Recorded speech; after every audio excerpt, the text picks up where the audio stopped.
Hello दोस्तों, नमस्कार। स्वागत है आप सभी का हमारे अपने चैनल रोहित हल्दी आयुर्वेदा में। मैं हूं Rohit and I am BAMS second prof student at RGG PGC Paprola Himachal Pradesh. आज की वीडियो में आप सभी का बहुत बहुत स्वागत है। आज की वीडियो जैसे कि थंबनेल आपने देख लिया होगा, इसके अंदर मैं कुछ चीज़ें आज बहुत इंपॉर्टेंट डिस्कस करेंगे। आप में से बहुत से लोगों की क्वेरीज थी कि हमें फर्स्ट ईयर में क्या क्या चीज़ें पढ़नी होती हैं। संस्कृत का खौफ बच्चों को था कि क्या इसको थ्रू आउट द डिग्री पढ़ना होता है, कैसे सब कुछ मैनेज होगा। तो मेरे माइंड में आया कि क्यों ना एक कंप्लीट होल कोर्स जो आपका डिग्री है थ्रू आउट द ईयर्स, जो आपको कौन कौन से सब्जेक्ट पढ़ने हैं क्यों ना उसके बारे में आपको डिटेल डिस्क्रिप्शन दी जाए। बिकॉज 2021-22 का जो बैच था उसके बाद से एनसीआईएसएम ने कंप्लीट सिलेबस को चेंज कर दिया, करिकुलम को चेंज कर दिया। ठीक है, आपका पेपर जो पैटर्न था उसको चेंज कर दिया गया है एंड द ईयरली सिस्टम जो था पहले वो अब नहीं है। पहले वाली वीडियो में भी मैंने डिस्कस किया था, तो अगर आपने नहीं देखी तो आप देख लीजिए। कट ऑफ जो बीएमएस की है वो ऑलरेडी डिस्कस हो चुकी है, उसकी वीडियो भी आपको मिल जाएगी वीडियो लिस्ट में अगर आप जाके चेकआउट करेंगे। तो चलिए आज की वीडियो को स्टार्ट करते हैं। तो देखिए, जो पैटर्न था मैं सबसे पहले बात करूंगा। जैसे ईयरली सिस्टम जो था वो कन्वर्ट हो चुका है प्रॉप सिस्टम के अंदर में। Total duration of the course के अंदर कोई फर्क नहीं पड़ा है। 4.5 साल की पढ़ाई, 1 साल की इंटर्नशिप, वो वैसे ही है।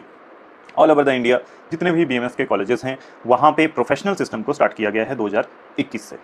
तो इसमें क्या क्या चीज़ें हैं, तो प्रोफेशनल सिस्टम का मतलब है आपके 3 प्रोफेशनल ईयर्स जो है वो पूरी डिग्री के अंदर में होंगे, जिसमें हर एक प्रोफेशनल ईयर 18 मंथ का होता है। ठीक है, तो 18 मंथ का एक प्रोफेशनल ईयर, ऐसे करते करते 3 प्रोफेशनल ईयर, 3 बार आपके फाइनल जो यूनिवर्सिटी एग्जाम होंगे वो होंगे और उसके बाद आपको मिलेगी आपकी डिग्री।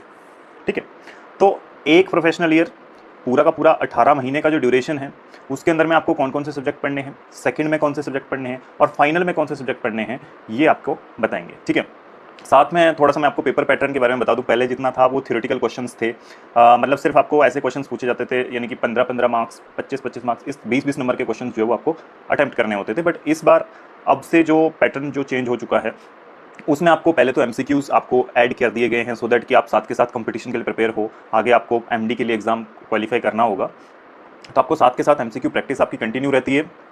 अलॉन्ग विद दैट आपके इस 18 महीने के कोर्स के अंदर में, 18 महीने का जो ईयर प्रोफेशनल ईयर है उसके अंदर में एवरी 42 डेज के बाद आपके पीरियोडिक असेसमेंट होता है। वो डिपेंड करता है आपके कॉलेज के ऊपर यार। अगर आपसे वो रिटन टेस्ट ले रहे हैं तो वो उसको भी काउंट कर सकते हैं। हो सकता है आपसे कोई सेमिनार या किसी अलग अलग फॉर्मेट में ओरल टेस्ट भी लिया जा सकता है। तो इस तरह से एक असेसमेंट टेस्ट जो है वो एवरी 42 डेज के बाद आपका लिया जाएगा। तो एनसीएसएम ने क्या किया है कि जो अप्रोच है उसको इस बार कुछ ना कुछ मॉडिफाई करने का कोशिश किया कि एक तरह से प्रैक्टिकल जो क्लिनिकल अप्रोच है वो बच्चों को यहाँ पे दी जाए, ज़्यादा क्लिनिकल एक्सपोजर आपको यहाँ पे मिले। ठीक है, और पहले क्या होता था कि जैसे ईयर सिस्टम था तो थर्ड ईयर के बाद जा करके आपकी हॉस्पिटल्स में ड्यूटी वगैरह आपको जो है वो थोड़ा बहुत इंटरेक्शन विद द पेशेंट्स वो सब कुछ सिखाया जाता था। बट अब से क्योंकि सारी चीज़ें बदल गई तो आपको फर्स्ट ईयर से ही, फर्स्ट प्रोफेशनल ईयर से ही आपको जो है वो इंस्ट्रक्शंस का मौका मिलना शुरू हो जाएगा। आपको सारे वो बेसिक वाइटल्स वगैरह लेना, ये सब कुछ आपको सिखाया जाता है। ठीक है, तो चलिए, अगर आपने चैनल को सब्सक्राइब नहीं किया है तो चैनल को सब्सक्राइब कीजिए, वीडियो को लाइक कीजिए। अपकमिंग जितने भी आपकी काउंसलिंग से रिलेटेड अपडेट्स आएंगी नीट की, वो आपको टाइम टू टाइम मिलती रहेगी। तो आज की जो वीडियो का जो मेन टॉपिक था वो ये था कि आपको कौन कौन से सब्जेक्ट पढ़ने हैं। तो चलिए इसके बारे में बात करते हैं। तो यहाँ पे जो फर्स्ट प्रोफेशनल ईयर आपका रहने वाला है गाइस, यहाँ पे देखिए आपको पढ़ने हैं टोटल 5 सब्जेक्ट्स। कितने? 5। तो इसमें जो रहता है सबसे पहले आपका जो रहेगा इसमें एनाटॉमी, जिसको हम दूसरी आयुर्वेद की लैंग्वेज में अगर बोलते हैं तो रचना शरीर इसको बोला जाता है। ठीक है, एनाटॉमी के अंदर में आप पूरी फुल बॉडी की डिटेल स्टडी करते हैं, मसल्स, बोन्स, एवरीथिंग। ठीक है, इसी के अंदर में आपको फर्स्ट ईयर के अंदर में डायसेक्शन कैडेवर के ऊपर में अच्छे से सारी चीज़ें आपको दिखाई जाएंगी, करवाई जाएंगी प्रैक्टिकली। ठीक है, और साथ के साथ आपको इसमें आयुर्वेदिक एस्पेक्ट भी पढ़ना होता है, यानी कि आपको मॉडर्न जो बीडी चौरसिया है जो फॉलो करते हैं एमबीबीएस, वो तो पढ़ना ही है, साथ में आयुर्वेदिक टेक्स्ट क्या कहता है एनाटॉमी को लेकर वो भी आपको पढ़ना होता है। ठीक है, दूसरा जो सब्जेक्ट यहाँ पे है वो है फिजियोलॉजी, बॉडी की कंप्लीट फंक्शनिंग जो जनरल आपको है, ब्रेन से लेकर के हर सिस्टम के बारे में आपको बताया जाएगा completely along with the Ayurvedic text, यानी कि शारीरिक क्रिया। ठीक है, साथ के साथ अगर मैं बात करूँ 2 सब्जेक्ट हो गए। तीसरा जो आपका सब्जेक्ट आता है गाइस वो आता है पदार्थ विज्ञान। ये आयुर्वेद का सब्जेक्ट है, इसमें फर्स्ट प्रोफेशनल में सबको पढ़ाया जाता है। क्या इसमें पढ़ना होता है आपको? इसमें बिल्कुल जो बेसिक प्रिंसिपल्स हैं, जो सैद्धांतिक पोर्शन है, थोड़ा बहुत फिलोसफिकल भी इसमें आपको मिलेगा, यानी जितने भी दर्शन हैं उनके बारे में जानने को मिलेगा। और बेसिकली कौन से ऐसे बेसिक फंडामेंटल प्रिंसिपल्स हैं जिन पे आयुर्वेद का ट्रीटमेंट जो है वो कंप्लीटली बेस्ड है। अगर वो बेसिक प्रिंसिपल्स आपको माइंड में क्लियर होंगे तो आप चीज़ों को अप्लाई कर पाएंगे, आगे चलकर एक अच्छे फिजिशियन बन सकते हो। ठीक है, ये सब इस सब्जेक्ट में आपको यही चीज़ें पढ़नी होती हैं। अब इसके बाद चौथा जो सब्जेक्ट है वो बहुत इंपॉर्टेंट है, जो कि जिसको मैं बोलूँगा मेन आयुर्वेदा है, और वो है गाइस संहिता। संहिता के बारे में आपको डिटेल आपके कॉलेज में बताएंगे। संहिता यहाँ पे बस इतना सा जान लीजिए कि ये वो आयुर्वेद का टेक्स्ट है जो आपको हर प्रोफेशनल ईयर में पढ़ना है। संहिता अध्ययन 1 आप फर्स्ट प्रोफेशनल ईयर में पढ़ोगे। इसमें आपको आयुर्वेद का जितना भी जो भी कुछ बॉडी से रिलेटेड, उसमें डिजीज से रिलेटेड या उसके ट्रीटमेंट से रिलेटेड जो भी आयुर्वेद है वो सब कुछ संहिता ही है, ठीक है। तो संहिता अध्ययन 1 ये आप पढ़ोगे फर्स्ट प्रोफेशनल में, ठीक है। तो इसमें 20-25 कुछ चैप्टर्स ऐसे हैं टोटल, मैं बता रहा हूँ आपको, 2 अलग अलग ग्रंथ होते हैं, तो उसमें से आपको पढ़ाया जाएगा, बहुत अच्छे से पढ़ाया जाएगा। अब जितने ये 4 सब्जेक्ट हैं इसमें आयुर्वेदिक पोर्शन है ना। तो इसमें जो आयुर्वेदा है इन 4 सब्जेक्ट में, इस सब को बहुत अच्छे से क्लियर करने के लिए, बहुत अच्छे से समझने के लिए आपको यहाँ पे NCSM ने फर्स्ट प्रोफेशनल ईयर में लगाया है एक और सब्जेक्ट, वो है संस्कृत, जिससे आपको डर लगता है। तो संस्कृत क्या है यार, लैंग्वेज है ये। फर्स्ट प्रोफेशनल में आपको संस्कृत पूरी समझाई जाती है, पूरी अच्छे से पढ़ाई जाती है, स्पेशल टीचर पॉइंट होते हैं, ठीक है। वो आपको बिल्कुल ग्रामर पोर्शन से एकदम, जैसे इंग्लिश को सीखने के लिए ABC सीखते हैं, हिंदी को सीखने के लिए अ आ इ सीखते हैं, वैसे संस्कृत के लिए भी बिल्कुल बेसिक से आपको सिखाया जाएगा टिल कि कैसे हमें वर्ड्स का मीनिंग समझना है, जो क्यों ये सारी चीज़ें की जा रही है, to understand the Ayurvedic text, ठीक है। ये संस्कृत में आपको फर्स्ट प्रोफेशनल ईयर में पढ़ाया जाएगा और बहुत इजी है, बहुत आराम से हो जाता है। मैं आपको अपने एक्सपीरियंस की बात बताऊं तो मेरे ही बैच के अंदर में मणिपुर से स्टूडेंट थे, दे वर कम्प्लीटली उनको हिंदी भी ढंग से नहीं आती, वो इंग्लिश में ही सब कुछ करते हैं, वो संस्कृत को बहुत अच्छे से सीख पाए एंड इवन बहुत अच्छे मार्क्स के साथ पास आउट हुए।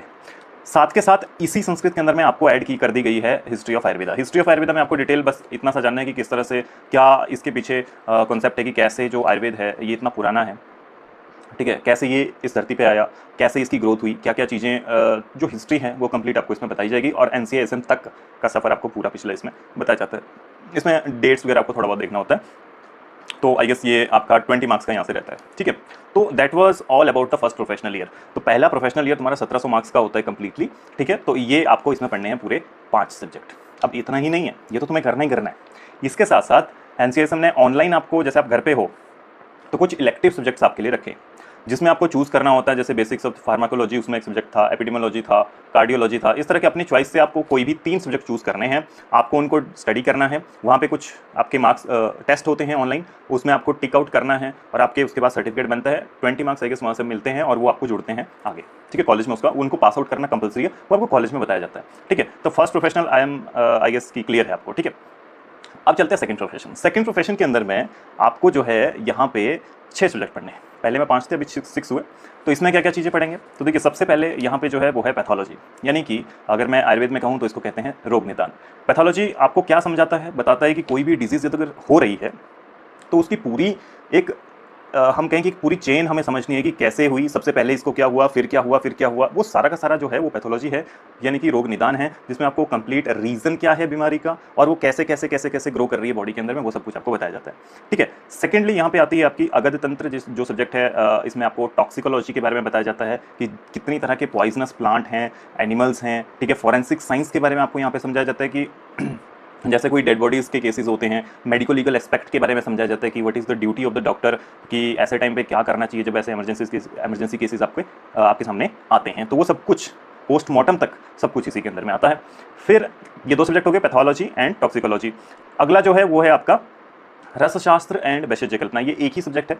रसशास्त्र में इसमें हम मेटल्स मिनरल्स के बारे में पढ़ते हैं कि आपको इन मिनरल्स से किस तरह से आप मेडिसिनली इनको यूज़ कर सकते हैं। जब फॉर एग्जांपल मरकरी है, मरकरी को हम मेडिसिनली यूज़ कर सकते हैं, तो उसके बारे में इसको कंप्लीट बताया। सल्फर को कैसे आप यूज़ कर सकते हो, जिंक को कैसे यूज़ कर सकते हो, वो सब कुछ आपको यहाँ पे समझाया जाता है। वैशज्य कल्पना का मतलब है फॉर्मुलेशन, किस किस फॉर्म में आप दवाई बना सकते हो। तो एक बहुत ही मैं कहूँ तो बहुत ही अच्छा सब्जेक्ट है जो आपको ग्रोथ देता है। फार्मास्यूटिक्स के अंदर आपका इंटरेस्ट यदि है तो BMS डॉक्टर डायरेक्टली अपॉइंट हो जाते हैं। आयुर्वेदिक जितनी भी कंपनीज हैं बहुत बड़ी बड़ी, अगर आपने ये सब्जेक्ट बहुत अच्छे से कर लिया, अपने बेसिक क्लियर कर लिए, तो यहाँ पे आपका आराम से सिलेक्शन हो जाता है। नेक्स्ट इज द्रव्य गुण। द्रव्य गुण में आपको प्लांट्स के बारे में पढ़ना होता है, जो मेडिसिनल प्लांट होते हैं। आई गेस सिलेबस में अब आपके रह गए हैं 97 प्लांट्स आपको पढ़ने होते हैं थ्रू आउट द ईयर। बहुत अच्छे से पढ़ना है, बहुत डिटेल में पढ़ना है, कौन से प्लांट को किस तरह से यूज़ करना है, कहाँ यूज़ करना है, कहाँ नहीं करना है, सब कुछ आपको पढ़ाया जाता है, ठीक है। और ये हो गए आपके 4 सब्जेक्ट। 5वां जो सब्जेक्ट आपको पढ़ना है गाइस वो है आपका स्वस्थवृत्त। स्वस्थवृत्त मतलब इसमें प्रिवेंटिव मेडिसिन के बारे में, योगा के बारे में, और आपको मतलब एक एस्पेक्ट होता है कि आपको बीमारी हो गई उसके बाद उसको ट्रीट कैसे करना है। एक एस्पेक्ट होता है कि आपके सामने जो है आप अभी ठीक हो, अभी बीमारी नहीं हुई है, तो ऐसा क्या किया जाए कि आपको बीमारी हो ही ना, तो वो सब कुछ इसमें बताया जाता है, ठीक है। इसके साथ साथ अगर मैं बताऊं संहिता अध्ययन 2, यानी कि जो संहिता आपने फर्स्ट में पढ़ी उससे नेक्स्ट वाला वर्जन एक आएगा संहिता अध्ययन 2, वो आपको यहाँ पे पढ़ाया जाएगा, ठीक है। So that was about the second professional year. Third जो प्रोफेशन है, थर्ड प्रोफेशनल ईयर, यहाँ पे सेकंड प्रोफेशन में आपके इलेक्टिव अगेन है, फर्स्ट प्रोफेशन में जैसे इलेक्टिव थे यहाँ पे भी रहेंगे, और जो फाइनल प्रोफेशनल ईयर है या थर्ड प्रोफेशनल ईयर है वहाँ पे आपके टोटल नंबर ऑफ सब्जेक्ट होंगे गाइस 9। ठीक है, 9 सब्जेक्ट आपको वहाँ पे पढ़ने हैं, और इलेक्टिव अगेन यहाँ पे होते हैं 3। ठीक है, तो क्या क्या सब्जेक्ट हैं फाइनल ईयर में? देखिए गाइस, आपको पढ़ना होता है काय चिकित्सा, यानी कि यहाँ पे जनरल मेडिसिन के बारे में आपको नॉलेज मिलेगा। शल्य की बात होगी, जनरल सर्जरीज जितनी भी हैं उनके बारे में आपको यहाँ पे नॉलेज मिलेगा। शालक्य, जिसमें आपको जो है ऑप्थेल्मोलॉजी के बारे में, डेंटिस्ट्री के बारे में, अलॉन्ग विद दैट आपकी जो जो आपकी पूरी की पूरी थ्रोट से लेकर के एवरीथिंग, पूरा जो हमारा ENT है कंप्लीट तरीके से उसको बताया जाता है। इसके साथ साथ panchakarma, which is the cream subject of the Ayurveda बोला जाता है। आप बहुत ही ज़्यादा ट्रेंड चला हुआ है, आपने अगर ये चीज़ बहुत अच्छे से सीख ली तो मैं आपको 100% बताता हूँ आप एक सक्सेसफुल डॉक्टर बनेंगे। ठीक है, पंचकर्मा एक सब्जेक्ट है। साथ ही साथ आप पढ़ोगे गायनी एंड ऑब्स, यानी कि स्त्री रोग एंड प्रसूति तंत्र। अलॉन्ग विद दैट पीडिया आपको पढ़ना है, कुमार भृत्य, जिसमें आपको बच्चों के बारे में सब कुछ पढ़ाया जाता है कि छोटे बच्चे जो होते हैं उनको कौन सी एज में उनको क्या क्या चीज़ें जो है वो देनी होती हैं। ठीक है, इसके अलावा एक टॉपिक जो नया ऐड किया है NCSM ने, वो टॉपिक नहीं बोलूँगा, सब्जेक्ट है, ये है इमरजेंसी मेडिसिन का। इमरजेंसी मेडिसिन आपको जानना बहुत ज़्यादा जरूरी है। ठीक है, क्योंकि कई बार सिचुएशंस ऐसी होती हैं कि जहाँ पे आपको सिर्फ और सिर्फ इमरजेंसी पे ही हैंडल करना होता है चीज़ों को, तो वहाँ पे आपको कहीं ना कहीं कुछ ऐसी इंपॉर्टेंट मेडिसिन के बारे में बताया जाएगा जो आप यूज़ कर सकते हो उस टाइम पर, तो इसके लिए भी एक स्पेशल सब्जेक्ट यहाँ पे है। और संहिता अध्ययन 3, ये तो यहाँ पढ़ना ही है, ये तो आयुर्वेद ही है।